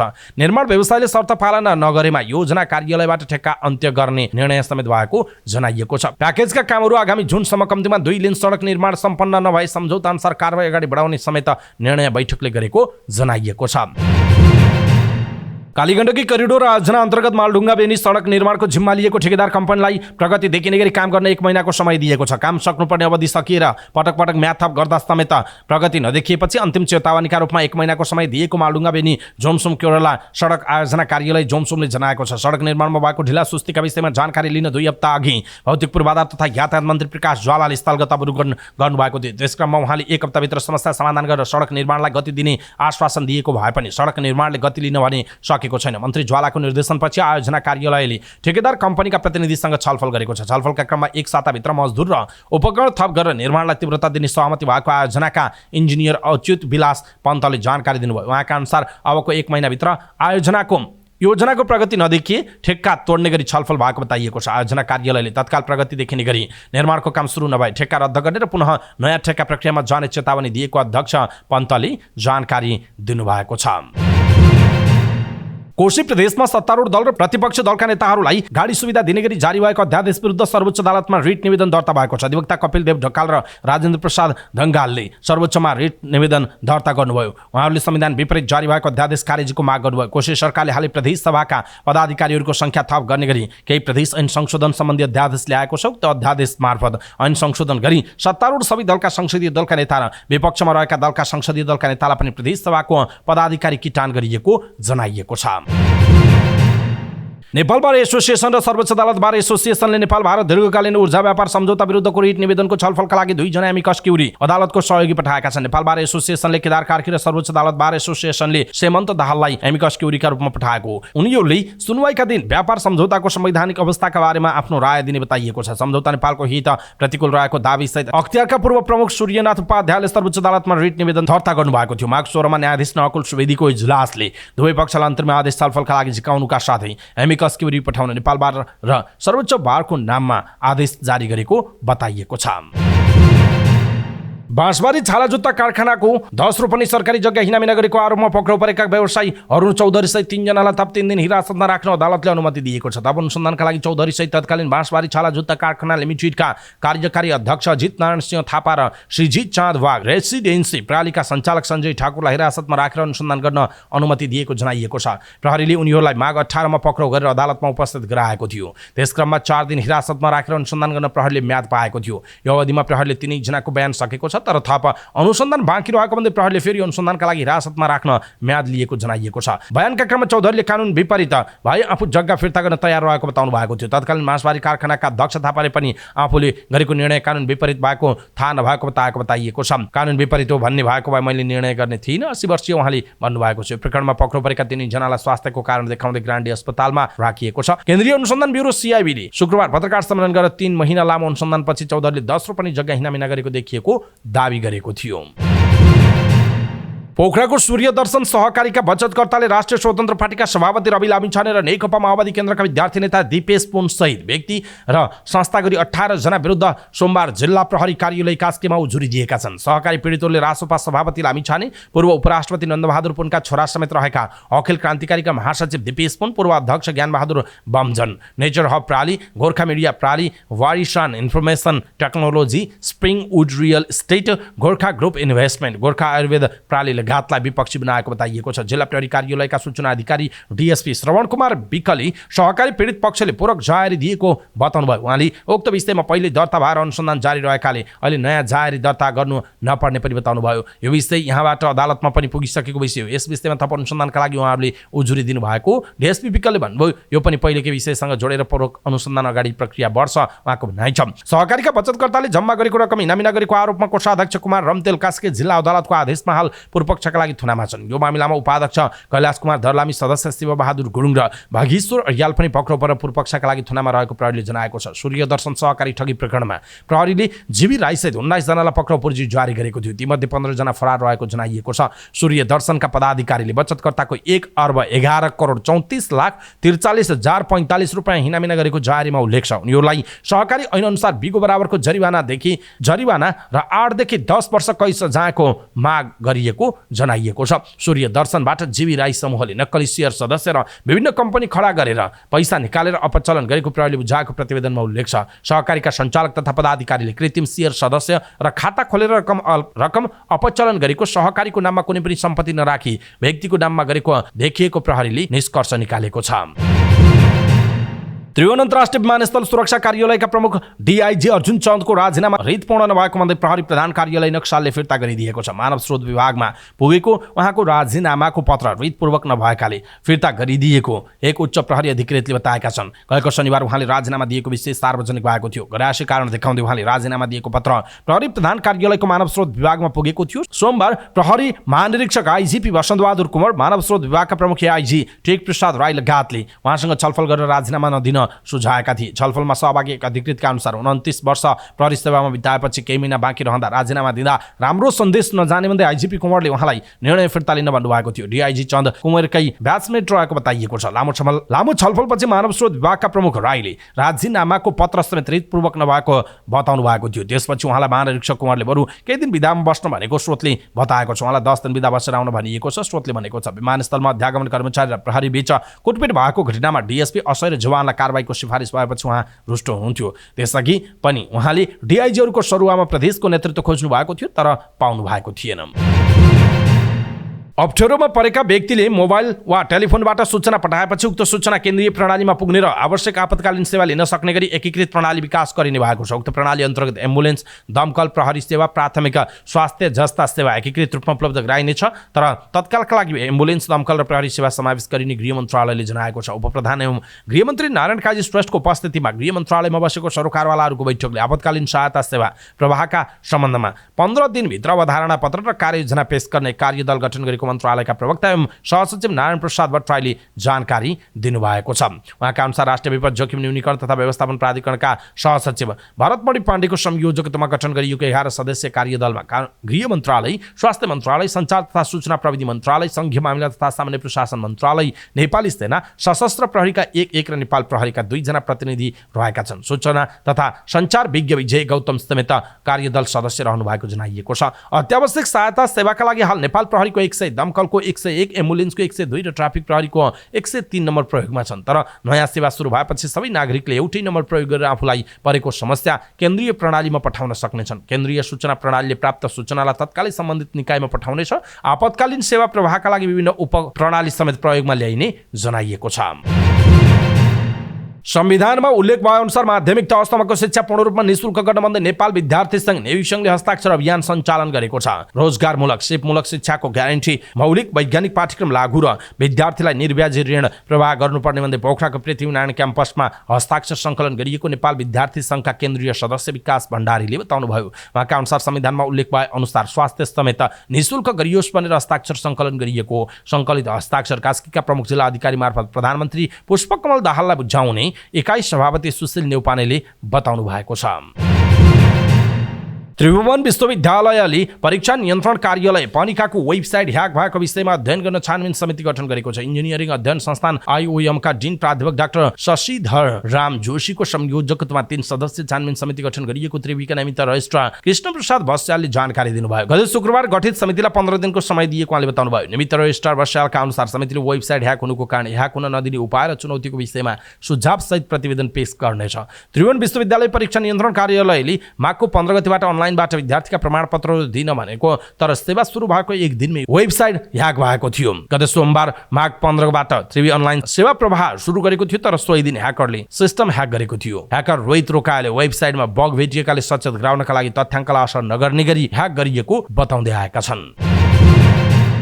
ललितपुरको बालकुमारीमा 1 महिना अगाडि भएको घटनाको अध्ययन गर्न सरकारले बनाएको जाँचबुझ आयोगको म्याद 15 दिन थप भएको छ। बालकुमारीमा गएको पुस 13 गते गोरियाको रोजगारी अनुमति प्रणाली ईपीएस भाषा परीक्षाको विषयमा भएको प्रदर्शनपछि झडप हुँदा 2 जनाको ज्यान गएको थियो भने मन्त्रीको गाडी जलाइएको थियो। यस घटनाको छानबिन गर्न मन्त्री परिषदले पुस 16 गते गठन गरेको जाँचबुझ आयोगको म्याद 15 दिन थप गरिएको गृह मन्त्रालयले जनाएको छ। मन्त्रालयका अनुसार समितिलाई छानबिनका लागि 1 महिनाको म्याद दिइएको भए पनि काम नसकिएकाले म्याद थपिएको बताइएको छ।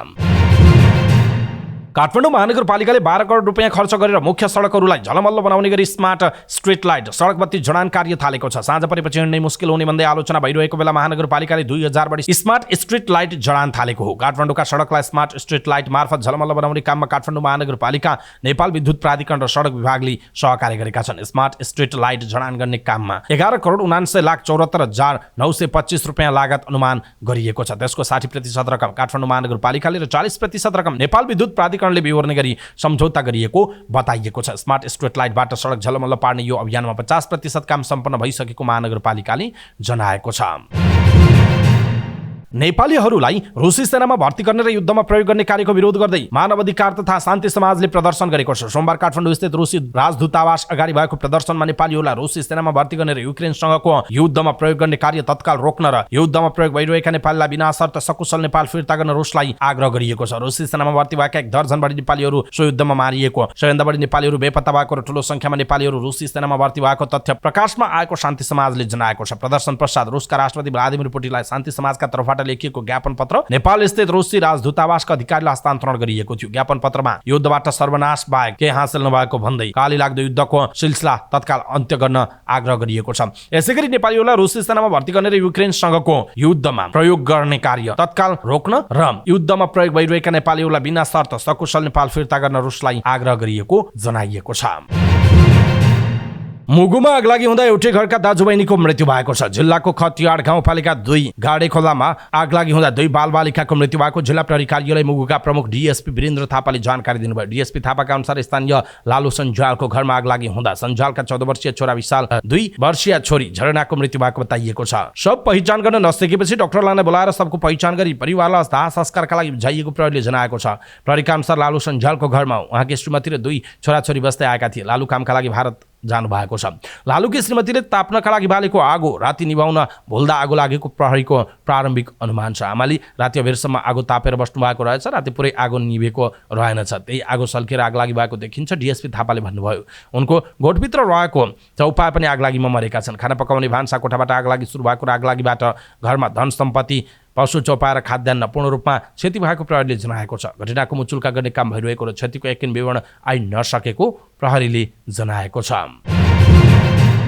त्रिभुवन अन्तर्राष्ट्रिय विमानस्थलबाट 1 जना चीनिया नागरिक पक्राउ परेका छन्। अवैध रूपमा लुकाएर लान लागेको 25,000 अमेरिकी डलर सहित चीनिया नागरिक 29 वर्षीय क्यू विनक्यानलाई पक्राउ गरिएको प्रहरीले जनाएको छ। आइतबार राति उनको साथबाट 100 दरका 250 थान अमेरिकी डलर बरामद भएको प्रहरीले जनाएको छ। चाइना साउथर्नको उडान मार्फत उनी काठमाडौँबाट चीनको गोन्झाउ जान लागेका थिए। त्यस क्रममा विमानस्थलको अन्तर्राष्ट्रिय उडानतर्फ प्रस्थानको ह्यान्ड ब्यागेज चेकिङ क्रममा उनको ब्यागभित्र अवैध डलर फेला परेको थियो। पक्राउ परेका चीनिया नागरिकमाथि थप कारबाही र अनुसन्धानका लागि राष्ट्रिय अनुसन्धान विभाग ललितपुर पठाइएको प्रहरीले जनाएको छ।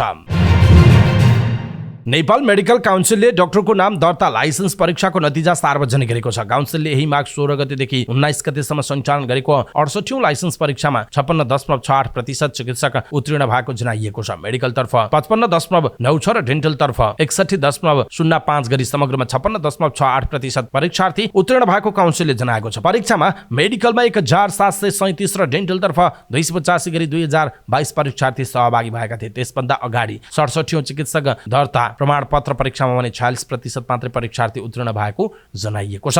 परीक्षाको नतिजामा चित्त नबुझे परीक्षार्थीले सूचना प्रकाशित भएको मितिले 35 दिनभित्र पुनर्योगका लागि 1,500 रुपियाँ दस्तुर बुझाइ परीक्षार्थीको नाम, रोल नम्बर लेखी काउन्सिलको इमेलमा आवेदन दिन सक्ने जनाइएको छ। परीक्षामा उत्तीर्ण भएका परीक्षार्थीहरूले सूचना प्रकाशित भएको मितिले 35 दिनभित्र दर्ता प्रमाणपत्र लिने अनलाइन आवेदन दिनुपर्नेछ। आवेदन दिएको मितिले 15 दिनपछि प्रमाणपत्र तयार हुने काउन्सिलले जनाएको छ। दर्ता प्रमाणपत्र लिन आउँदा परीक्षणमा सामेल हुँदा लिएको बायोमेट्रिक हाजिरी, फोटो जाँच, दस्तखत परीक्षण र सक्कल प्रमाणपत्र रुजु गरिने हुनाले प्रमाणपत्र लिनका लागि सम्बन्धित परीक्षार्थी नै उपस्थित हुनुपर्ने काउन्सिलले जनाएको छ। प्रहरीले काभ्रेको पनौतीबाट 73 बोरा गाँजा सहित 3 जनालाई पक्राउ गरेको छ। पनौती नगरपालिका वडा नम्बर 5 आईटी पार्कमा जाँचका क्रममा प्लास्टिकका विभिन्न आकारका 73 बोरामा 285 केजी गाँजा सहित 3 जनालाई पक्राउ गरेको जिल्ला प्रहरी कार्यालय काभ्रेले जनाएको छ। पक्राउ परेमा गाडी चालक नुवाकोटको विदुर नगरपालिका 11 घर भई अहिले काठमाडौँको बालाजु बस्ने 35 वर्षीय बुद्धमान तामाङ, रामेछापका 20 वर्षका सञ्जीव तामाङ र 53 वर्षीय बिमला तामाङ रहेका छन्। पक्राउ परेकाहरूलाई इलाका प्रहरी कार्यालय बनेपाको हिरासतमा राखी अनुसन्धान भइरहेको प्रहरीले जनाएको छ।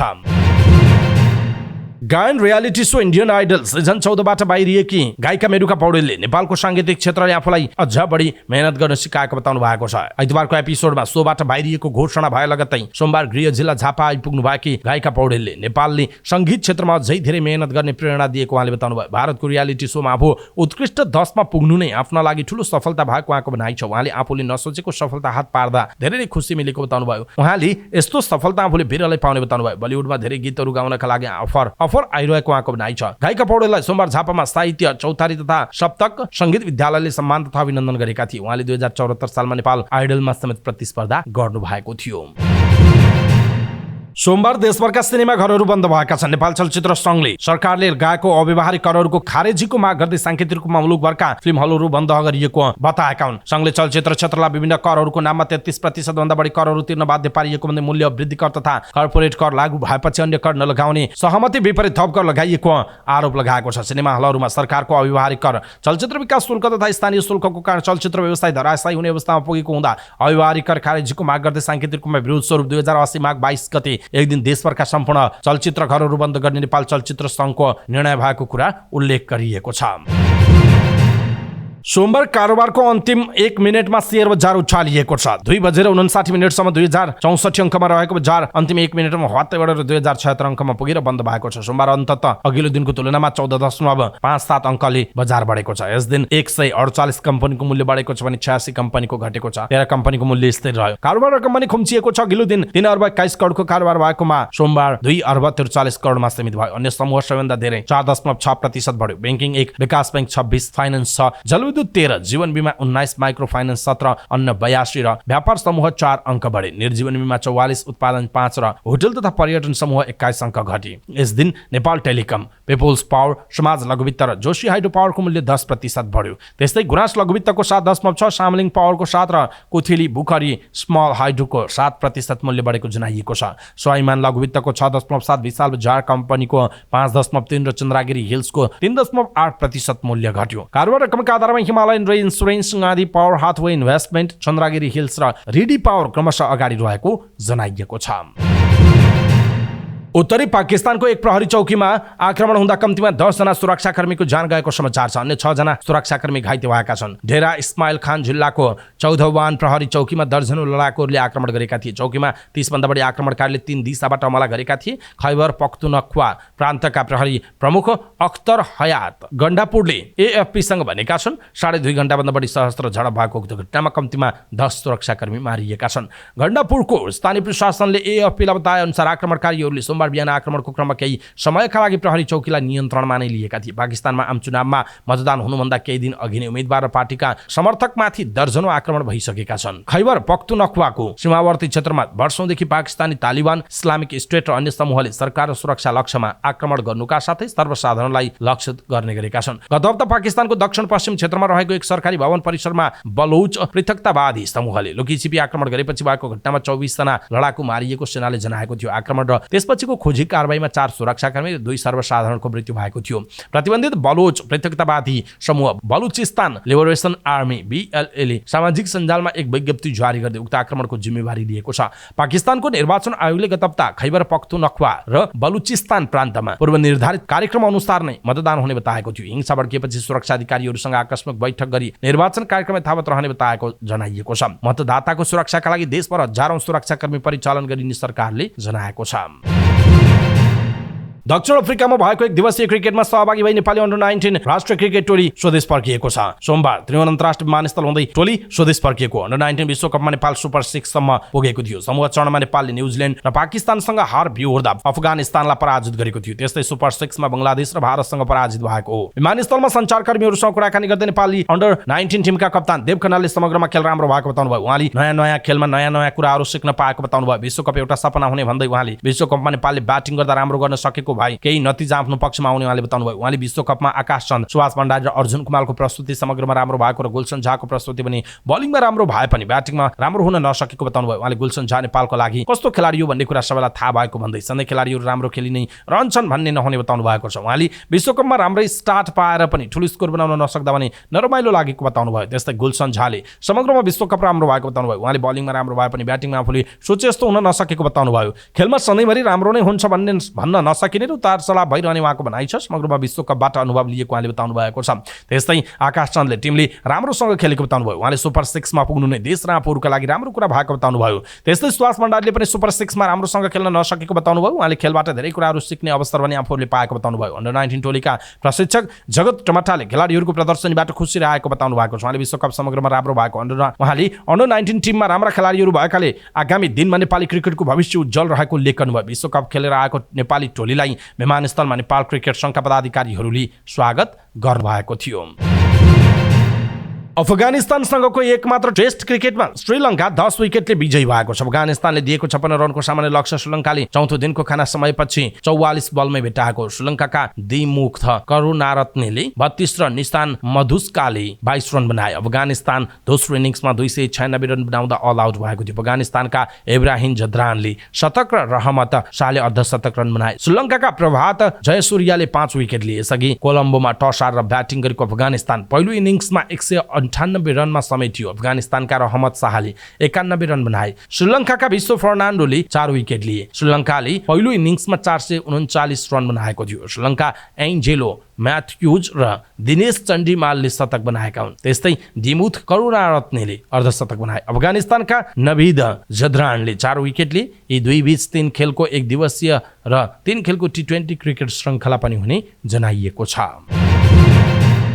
समाचार पार्टी न्युज बुलेटिनमा पालो भएको छ समाचार पार्टी हेल्थ टिप्स। आजको समाचार पार्टी हेल्थ टिप्समा हामीले यहाँहरूलाई वीर्य र डिम्ब भण्डारण आफूले चाहेको बेलामा कसरी गर्भधारण गर्न सकिन्छ, कसका लागि यो विधि उपयोगी हुन्छ, कति वर्षको उमेरमा वीर्य र डिम्बको भण्डारण गर्दा फलदायक हुन्छ, कसरी गरिन्छ भण्डारण भन्ने विषयवस्तुमा हामी हेल्थ टिप्स प्रस्तुत गर्छौँ। खास गरी दाताको वीर्य र डिम्बलाई पनि भण्डारण गर्न मिल्छ अथवा मिल्दैन लगायतका कुराहरू आज हेल्थ टिप्समा प्रस्तुत गर्छौँ। हामीलाई अन्तिमसम्म हेर्नुहोला। सबै नेपालीहरू माझ पुर्याउनका लागि हेल्थ टिप्स आफ्नो फेसबुक, ट्विटर लगायतका सामाजिक सञ्जालमा सेयर गर्नुहोला। इष्टमित्र र आफन्तजनलाई मेसेन्जरमा पठाइदिनुहोला। पुरुषको शुक्रकीट र महिलाको डिम्बलाई निश्चित समयका लागि भण्डारण गरी अनुकूल समयमा गर्भधान गराउने विधि प्रचलनमा छ नेपालमा पनि। खास गरी वैदेशिक रोजगारीमा जानेहरू यसबाट लाभान्वित हुन सक्छन्। उनीहरूले निश्चित समयमा सन्तान जन्माउनका लागि आफ्नो वीर्य र अण्डलाई भण्डारण गर्न सक्छन्। यति मात्र होइन, उमेर बढ्दै गएपछि डिम्ब र वीर्यको गुणस्तर कम हुन्छ भन्ने जानकारी भएका दम्पति विवाह अघि नै वीर्य तथा अण्ड भण्डारण गर्ने कुरामा पनि सचेत रहेको पाइएको छ।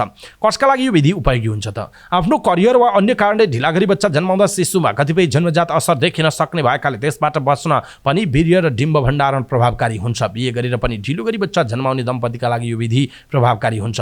कसैलाई वंशाणुगत रोगको जोखिम छ वा मुटु र मृगौला लगायतका दीर्घ रोगको समस्या छ भने पनि उनीहरूलाई यो विधि उपयोगी हुन सक्छ। क्यान्सर भएर रेडियोथेरापी र किमोथेरापी लिनुपर्ने महिला तथा पुरुषले ती उपचारात्मक सेवा लिनु अघि शुक्रकीट तथा डिम्ब भण्डारण गरी पछि बच्चा जन्माउने प्रविधि प्रभावकारी बन्न सक्छ। निसन्तानपनको समस्या पुरुष र महिला दुवैमा हुन सक्छ। महिलामा उमेरको कारणले डिम्बको गुणस्तरमा समस्या देखा पर्न सक्छ। त्यसैगरी 40 वर्ष कटेपछि पुरुषमा पनि शुक्रकीटको कमी, त्यसको मात्रा र गुणस्तरमा ह्रास आउन सक्ने भएकाले उमेर ढल्किएपछि बच्चा पाउने योजना बनाएका पुरुषको शुक्रकीट भण्डारण गरेर राख्न सकिन्छ। अहिले ठूलो संख्यामा नेपाली युवाहरू विदेशमा गएर शारीरिक श्रम गरिरहेका छन्। खाडी मुलुकको 40-50 डिग्री सेल्सियस तापक्रममा काम गर्दा वीर्यको गुणस्तरमा ह्रास आई सन्तान उत्पादनमा समस्या भइरहेको हुन सक्छ। ती पुरुष मानिसहरूमा नेपाल फर्कँदा निसन्तानपनको समस्या भइरहेको देखिन्छ। यस्तो अवस्थामा वीर्य तथा डिम्ब भण्डारण प्रविधि तिनीहरूका लागि उपयोगी हुन सक्छ। कति वर्षको उमेरमा भण्डारण गर्दा फलदायी हुन्छ त? वीर्य तथा डिम्ब भण्डारणका लागि एकदमै उपयुक्त उमेर भनेको 25 देखि 30 वर्षको हो। तर 35 वर्षको उमेरसम्म पनि वीर्य तथा डिम्ब भण्डारण गर्न सकिन्छ। 35 वर्षको उमेरपछि डिम्बको गुणस्तर र संख्यामा ह्रास आउँछ। 35 देखि 40 वर्षको उमेरसम्म पनि भण्डारण गर्न सकिन्छ। तर 40 वर्षको उमेरपछि पनि भण्डारण गर्दा त्यति लाभदायक हुँदैन। सामान्यतया महिला 35 वर्षभन्दा माथि गर्भधारण गर्दा महिलामा पनि विभिन्न खालका दीर्घ रोग हुने र बच्चामा पनि केही जन्मजात असर देखिन सक्ने जोखिम हुन्छ। तर 30 वर्ष अगावि वीर्य वा डिम्ब भण्डारण गरिएको छ भने 35 वर्षमा बच्चा जन्माउँदा पनि 30 वर्षको उमेरमा जन्माएको जस्तै स्वस्थ बच्चा जन्मिन्छ। कसरी गरिन्छ त भण्डारण? डिम्ब भण्डारण गर्न महिलालाई महिनावारी भएको दोस्रो दिनबाट हार्मोनयुक्त इन्जेक्सन र औषधिबाट डिम्ब विकास गर्ने प्रक्रिया सुरु गरिन्छ। यसलाई ओभेरियन स्टिमुलेसन भनेर भनिन्छ। यो प्रक्रिया सुरु गरेको 10-12 दिनमा बीचबीचमा अल्ट्रासाउन्डको सहायताले डिम्ब कसरी विकास भइरहेको छ भनेर हेरिन्छ। जब डिम्ब परिपक्व हुन्छ त्यसपछि अल्ट्रासाउन्डको मद्दतमा योनिद्वार मार्फत लामो सुईको माध्यमबाट डिम्बलाई डिम्बाशयबाट सङ्कलन गरिन्छ। विभिन्न मिडिया अर्थात् रसायन केमिकलहरूमा प्रशोधन गरेपछि लिक्विड नाइट्रोजनमा फ्रिज गरेर राखिन्छ। पुरुषहरूको सन्दर्भमा प्राकृतिक रूपमा नै वीर्य निकालेर भण्डारण गरिन्छ। वीर्य सङ्कलन भएपछि भण्डारण प्रक्रियाका लागि एन्ड्रोलोजी ल्याबमा लगिन्छ। सङ्कलित वीर्यलाई स्वस्थ बनाउन आवश्यक पोषक तत्त्व मिसाएर भण्डारण गर्ने ट्युबमा राखिन्छ। ट्युबलाई -196 डिग्री सेल्सियस तरल नाइट्रोजनमा भण्डारण गरिन्छ। यी दुवै प्रक्रियालाई मेडिकल भाषामा क्रायोप्रिजर्भेसन भनेर भनिन्छ। यसरी वीर्य तथा डिम्ब आवश्यकताअनुसार 8 देखि 10 वर्षसम्म पनि भण्डारण गरेर राख्न सकिन्छ। वीर्य वा डिम्ब भण्डारण गर्दा व्यक्तिको विवरण सबै टिपेर सुरक्षित र व्यवस्थित तरिकाले गरिन्छ। जति समयपछि आफूलाई बच्चा जन्माउन मन लाग्छ त्यसपछि त्यसलाई गर्भधारण गराइन्छ। यसमा यसको कति खर्च लाग्छ त? वीर्य भण्डारण गर्न वार्षिक 25,000 देखि 40,000 रुपैयाँसम्म खर्च लाग्न सक्छ। डिम्ब भण्डारणका लागि भने वीर्यको तुलनामा अलि बढी खर्च लाग्छ। डिम्ब निकाल्ने IVF कृत्रिम गर्भधारण प्रक्रिया जस्तै हो। त्यसका लागि लगभग 2.5 देखि 3 लाख खर्च लाग्छ। त्यसपछि डिम्बलाई कति वर्ष भण्डारण राख्ने त्यसका लागि छुट्टै खर्च लाग्छ। भण्डारण गर्न वार्षिक 50 देखि 60,000 रुपैयाँ लाग्छ। ताताको वीर्य र डिम्बलाई पनि भण्डारण गर्न मिल्छ। त्यसो त वीर्य वा डिम्ब पनि अन्य व्यक्तिबाट दिने वा लिने चलन विश्वभर प्रचलित छ। यो सामान्यतया शुक्रकीट र डिम्बले राम्रो काम नगरेर निसन्तान भएका दम्पतिका लागि प्रभावकारी हुन्छ। यसरी दाताबाट लिएको वीर्य वा डिम्ब पनि भण्डारण गरेर राख्न मिल्छ। कोही महिलाको डिम्बाशयमा डिम्बको उत्पादन नै कम भइरहेको छ भने त्यस्तो अवस्थामा उनीहरूको डिम्बाशयबाट डिम्ब सङ्कलन गरेर शुक्रकीटसँग मिसाएर वैकल्पिक रूपमा यसको प्रयोग गर्न सकिन्छ। सामान्यतया कसैबाट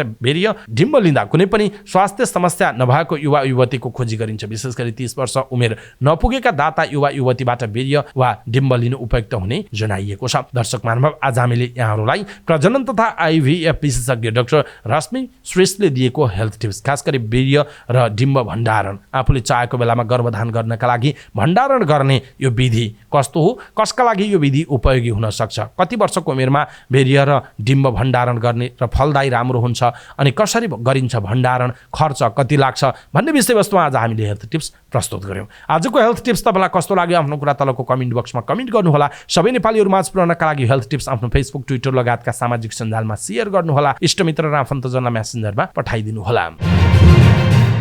हवस् त दर्शक महानुभाव, समाचारपाटी.com को न्युज बुलेटिन अहिलेका लागि यति नै। हामीले प्रस्तुत गरेका यी समाचारहरूप्रति तपाईँको धारणा के छ, आफ्नो धारणा तलको कमेन्ट बक्समा कमेन्ट गर्नुहोला। हाम्रो मेहनतका लागि यो भिडियोमा एउटा सानो लाइक अवश्य गर्नुहोला। दर्शक महानुभाव, पलपलको न्युज अपडेट हेर्नका लागि हाम्रो च्यानललाई तपाईँले अहिलेसम्म सब्स्क्राइब गर्नुभएको छैन भने कृपया सब्स्क्राइब गर्नुहोस् अनि नजिकै आउने बेल आइकनलाई क्लिक गर्नुहोला। समाचारपाटी.com को न्युज बुलेटिन नेपाली समय अनुसार आज साँझ 6 बजे लिएर फेरि हामी उपस्थित हुनेछौँ। पलपलको न्युज अपडेटका लागि समाचारपाटी.com हेर्दै गर्नुहोस्। नमस्कार।